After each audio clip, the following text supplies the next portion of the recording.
Imagine our Earth, a vast, beautiful sphere teeming with life on its surface, but what lies beneath our feet? Deep within its hidden realms, secrets are waiting to be discovered. We cannot simply dig a hole to the Earth's core. The journey is far too immense, the conditions too extreme. So, how do we peer into this mysterious underworld? We use a clever technique, a kind of planetary ultrasound.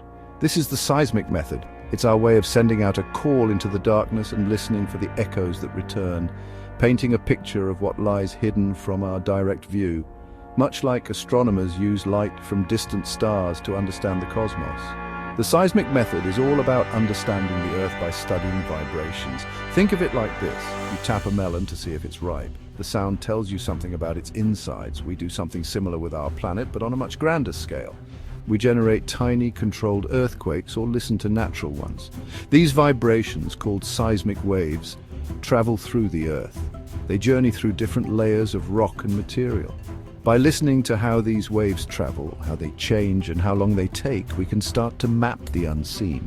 It's a remarkable way to explore, using energy to illuminate the depths of our world. How do we create these earth sounds, these seismic waves on demand? Scientists and engineers have developed ingenious ways. Sometimes a very heavy weight is dropped onto the ground with a powerful thud. This sends shudders deep into the earth. Other times, special trucks equipped with vibrating plates shake the ground at precise frequencies. These vibrations are like carefully tuned musical notes designed to resonate through the subsurface. For underwater exploration, the device might release a sudden burst of compressed air. This creates a bubble that expands and collapses, generating sound waves that penetrate the seabed. These are our man-made whispers to the planet. But Earth itself is a dynamic, restless planet. It generates its own powerful seismic waves. We call these events earthquakes. When tectonic plates, those giant puzzle pieces that make up Earth's crust, suddenly slip past each other, they release enormous amounts of energy. This energy radiates outwards as seismic waves, sometimes traveling across the entire globe. Volcanoes, too, can cause the ground to tremble, sending out their own signals. Even large landslides or human-made explosions can generate these telltale vibrations. These natural and sometimes cataclysmic events provide us with a constant stream of data, free of charge, about the planet's inner workings. They are the Earth's own broadcasts, revealing its inner turmoil and structure. Now, let's talk about these messengers, the seismic waves themselves. They are not all the same. There are two main types that geophysicists get very excited about. The first kind are called P waves. The P stands for primary because they are the fastest. They arrive first at our listening stations. P waves are compressional waves. Imagine pushing a coiled spring like a slinky. A wave of compression travels along its length. That's how P waves move through the Earth. They push and pull the rock particles in the same direction that the wave is traveling. They can travel through solids, liquids, and even gases. They are the advanced scouts of the seismic world. Then come the S waves. The S stands for secondary because they are slower than P waves. They arrive after the P waves have already made their presence known. S waves are shear waves. Think about shaking a rope up and down or side to side. The wave travels along the rope, but the rope itself moves perpendicular to the wave's direction. That's what S waves do to rock particles. They shake them at right angles to the path of the wave. Here's a crucial difference. S waves can only travel through solids. They cannot pass through liquids or gases because fluids don't resist shearing motions. This property makes S waves incredibly useful for figuring out what parts of Earth's interior are molten. How do these waves journey through our planet's diverse materials? Their speed and direction change depending on what they encounter.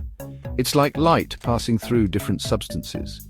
It bends, it reflects. Seismic waves speed up when they travel through denser, more rigid materials like hard bedrock.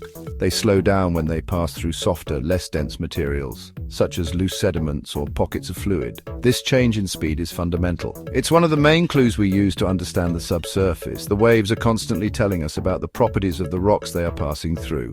A continuous stream of information from the deep. When seismic waves encounter a boundary between different types of rock or material, fascinating things happen. Part of the wave's energy might bounce off this boundary, reflecting back towards the surface, much like sound echoes off a distant wall.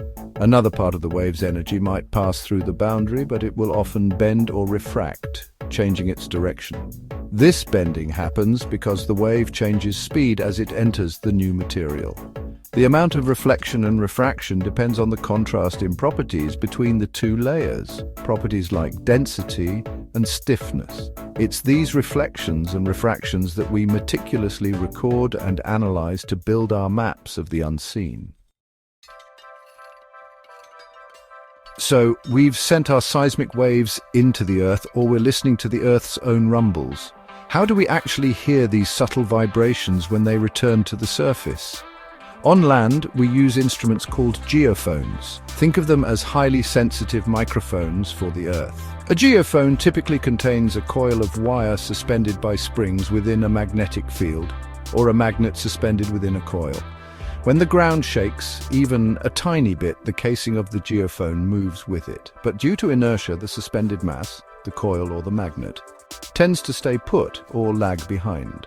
This relative movement between the coil and the magnet generates a small electrical voltage. This electrical signal is proportional to the velocity of the ground's movement. It's a tiny signal, mind you, but we can amplify it and record it. Scientists deploy arrays of hundreds, sometimes thousands, of these geophones across an area of interest. Each geophone acts as a listening post, diligently recording the wiggles and jiggles of the ground beneath it. By combining the recordings from all these geophones, we can build up a detailed picture of the seismic waves as they sweep across the array. It's like having many ears listening to the Earth's faint whispers, each one contributing a piece to the overall puzzle, helping us understand the story the waves are telling. If we want to explore beneath the oceans, the lakes or the rivers, water covers most of our planet's surface, hiding vast geological wonders.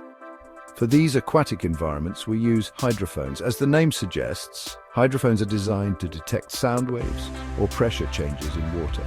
Seismic waves traveling through the Earth beneath the water will transmit some of their energy into the water as pressure waves. A hydrophone typically contains a piezoelectric material.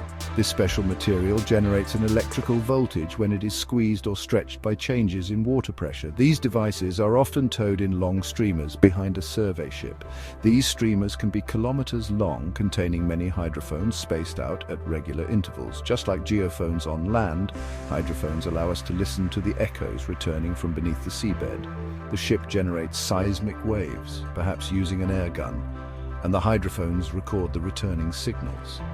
This technique is vital for offshore oil and gas exploration, for studying underwater volcanoes and fault lines, and for understanding the very structure of the oceanic crust. Whether on land with geophones or at sea with hydrophones, the principle is the same. Listen carefully to the Earth's vibrations, for they carry tales of the unseen depths. Once we've recorded all these tiny vibrations with our geophones or hydrophones, what's next? This is where travel time analysis comes into play. It's the stopwatch of geophysics. We know when we generated our seismic pulse, or we can determine the origin time of an earthquake. We also know precisely where each detector is located, so we can measure exactly how long it took for the seismic waves to travel from the source down into the Earth, reflect or refract off different layers, and return to each detector. This travel time is a critical piece of information. Waves that travel through denser, faster materials will arrive sooner. Waves that take longer paths or pass through slower materials will arrive later. Using these travel times, along with the known locations of sources and receivers, geophysicists can perform a kind of cosmic calculation. Powerful computers run complex algorithms to work backward from the travel times to create a model of the subsurface. It's like solving a giant, three-dimensional puzzle. The software tries to figure out what arrangement of different rock types with different seismic velocities would produce the observed set of arrival times. The result is a subsurface velocity model, a map showing how fast seismic waves travel at different points beneath the surface. This model is our first glimpse into the hidden architecture of the Earth below. This velocity model and the patterns of reflected waves allow us to interpret what's down there. We can start to distinguish different rock layers. Imagine a cake with multiple layers: sponge, cream, jam.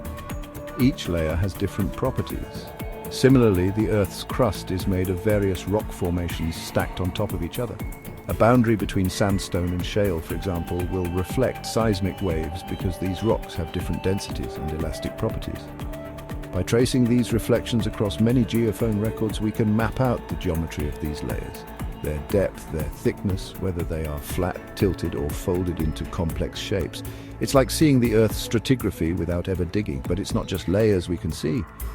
The seismic method is incredibly powerful for revealing other geological features. Faults, those fractures in the Earth's crust where rocks have slipped past each other, often show up clearly in seismic data as disruptions or offsets in the rock layers.